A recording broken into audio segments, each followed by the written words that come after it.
उत्पत्ति की पुस्तक बाइबल की पहली पुस्तक है और इसकी कहानी दो मुख्य भागों में बटी हुई है। इसके 1 से 11 अध्याय हमें परमेश्वर और उसके जगत की कहानी बताते हैं और फिर अध्याय 12 से 50 तक कहानी परमेश्वर और सिर्फ एक इंसान अब्राहम पर और फिर उसके परिवार पर केंद्रित हो जाती है। 12वें अध्याय की शुरुआत में ये दोनों भाग एक कहानी की कड़ी से जुड़ जाते हैं। ये रूपरेखा हमें पुस्तक के पूरे संदेश को समझने का सुराग देती है और हमारा परिचय पूरी बाइबल की कहानी से भी कराती है। ये पुस्तक परमेश्वर द्वारा अव्यवस्था और अंधकार को अपने हाथों में लेने से शुरू होती है, जिसका वर्णन बाइबल के दूसरे वाक्य में किया गया है। परमेश्वर इसमें से सुव्यवस्था, सुंदरता और भली बातों को बाहर लाता है। वो एक ऐसी दुनिया बनाता है जहाँ जीवन फल फूल सकता है। परमेश्वर मनुष्य कहे जाने वाले इन प्राणियों को बनाता है जिन्हें हिब्रू में आदम कहा जाता है। वो उन्हें अपने स्वरूप और समानता में बनाता है। उन्हें परमेश्वर के इस संसार में अपनी भूमिका और उद्देश्य को पूरा करना था। मनुष्य को इस संसार में परमेश्वर का चरित्र प्रदर्शित करने के लिए बनाया गया है। वो परमेश्वर के प्रतिनिधियों के रूप में उसके संसार पर राज करने के लिए नियुक्त किए गए थे, जिसका इस संदर्भ में अर्थ है कि वो इसकी सारी क्षमताओं का उपयोग करे, इसकी देखभाल करे और इसे ऐसा स्थान बनाए जहां और भी ज्यादा जीवन फल फूल सके। परमेश्वर मनुष्यों को आशीष देता है। ये इस पुस्तक का मुख्य वचन है। उसने उन्हें एक बगीचा दिया, एक ऐसी जगह जहां से वो इस नई दुनिया का निर्माण शुरू करे। मुख्य बात ये थी कि ये मनुष्य को ही चुनना था कि वो इस नए जगत का निर्माण कैसे करेगा। इसे भले और बुरे के ज्ञान के पेड़ के द्वारा दिखाया गया है। अब तक परमेश्वर ने उन्हें बताया था कि क्या अच्छा है और क्या अच्छा नहीं है, लेकिन अब परमेश्वर मनुष्यों को उनकी पहचान तथा चुनने की आजादी देता है। क्या वो परमेश्वर द्वारा बताए गए भले और बुरे पर भरोसा रखेंगे, या क्या वो अपनी आजादी को अपने हाथों में लेकर खुद भले और बुरे का निर्णय लेंगे? ये सच में एक बड़ा जोखिम था। परमेश्वर के विरुद्ध विद्रोह करना मौत को गले लगाना था, क्योंकि आप जीवन के दाता से दूर जा रहे हैं। ये जीवन के पेड़ के द्वारा दिखाया गया है। अध्याय 3 में एक रहस्यमय किरदार, एक सांप, कहानी में प्रवेश करता है। सांप का कोई परिचय नहीं दिया गया, सिवाय इसके कि ये परमेश्वर द्वारा बनाया गया एक प्राणी है। ये स्पष्ट हो जाता है कि ये परमेश्वर के खिलाफ विद्रोह करने वाला प्राणी है। ये मनुष्यों को विद्रोह और उनकी मृत्यु की ओर ले जाना चाहता है। सांप पेड़ और चुने जाने की एक अलग ही कहानी बताता है। वो कहता है कि भले और बुरे का ज्ञान पाकर तुम मरोगे नहीं, परंतु तुम जीवन पाकर स्वयं परमेश्वर के जैसे बन जाओगे। ये एक भयंकर व्यंग था, क्योंकि हम जानते हैं कि मनुष्य पहले से परमेश्वर के स्वरूप और समानता में था। वो परमेश्वर के स्वरूप को प्रतिबिंबित करने के लिए बनाए गए थे। परमेश्वर पर भरोसा करने की बजाय मनुष्य ने अधिकार अपने हाथों में ले लिया। वो खुद के लिए भले और बुरे का ज्ञान पा लेते हैं और एक पल में पूरी कहानी नियंत्रण से बाहर हो जाती है। पहली दुर्घटना मानवीय संबंधों की हुई। नर और नारी को अचानक एहसास होता है कि वो कितने कमजोर हैं। वो एक दूसरे पर भरोसा भी नहीं कर सकते। वो वस्त्र बनाते हैं और एक दूसरे से अपना शरीर छिपाते हैं। दूसरी दुर्घटना ये हुई कि परमेश्वर और मनुष्यों के बीच नजदीकी का संबंध टूट गया, तो वो जाकर खुद को परमेश्वर से छिपाते हैं। जब परमेश्वर उनसे मिलते हैं तो वो एक दूसरे पर दोष लगाने लगे कि किसने पहले आज्ञा तोड़ी। अब यहीं पर ये कहानी खत्म हो जाती है। यहाँ ऐसी छोटी कविताएं हैं जिनमें परमेश्वर पहले सांप को और फिर मनुष्यों को उनके कार्य के दुखद परिणामों के बारे में बताता है। परमेश्वर पहले सांप से कहता है कि वो अपनी जीत के बावजूद पराजय और पृथ्वी की धूल चाटने के लिए ठहराया गया है। परमेश्वर वादा करता है कि एक दिन एक बीज या वंशज स्त्री से पैदा होगा जो सांप के सिर पर घातक हमला करेगा।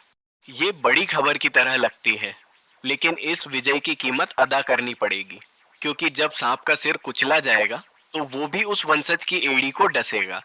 ये इस घायल विजेता का बहुत ही रहस्यमय वादा है। लेकिन कहानी के प्रवाह में अब तक आप देखते हैं कि ये एक परमेश्वर के अनुग्रह का कार्य है।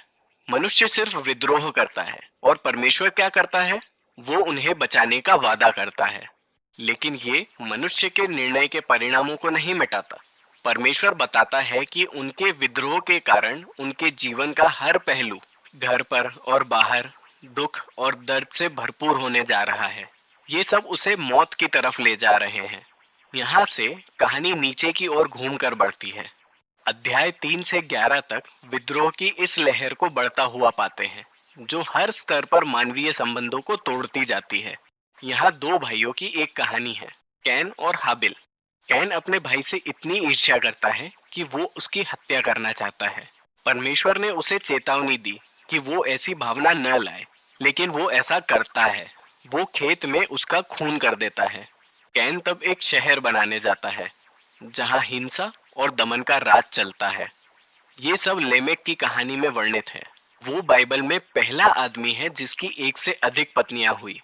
वो उन्हें संपत्ति की तरह जमा करता है और फिर वो एक छोटा गीत गाता है कि कैसे वो कैन से भी अधिक हिंसक और प्रतिशोधी बन गया।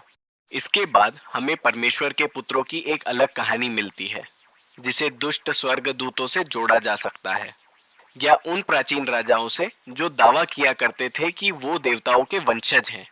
लेमेक की तरह उन्होंने जितनी वो चाहते थे उतनी पत्नियों को रखा, और उन्होंने पुराने महान योद्धा नेफिलिम को पैदा किया।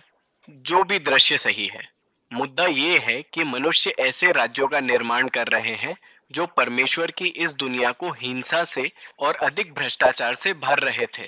जवाब में हमें बताया जाता है कि परमेश्वर दुखी हो जाता है। मनुष्य अपनी अच्छी दुनिया को बर्बाद कर रहा है और वो एक दूसरे को भी बर्बाद कर रहा है, और इसलिए दुनिया की अच्छाई को बचाए रखने की चाहत में वो एक भयानक बाढ़ के साथ मनुष्य की बुराई को नष्ट कर देता है। लेकिन वो एक निर्दोष मनुष्य नूह और उसके परिवार की रक्षा करता है। वो उसे एक नए आदम के रूप में स्थापित करता है।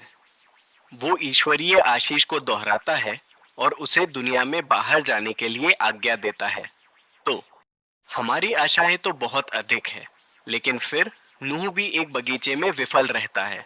वो जाकर अंगूर की बारी लगाता है और नशे में चूर हो जाता है, और फिर उसके बेटों में से एक हाम तंबू में अपने पिता के साथ कुछ शर्मनाक करता है।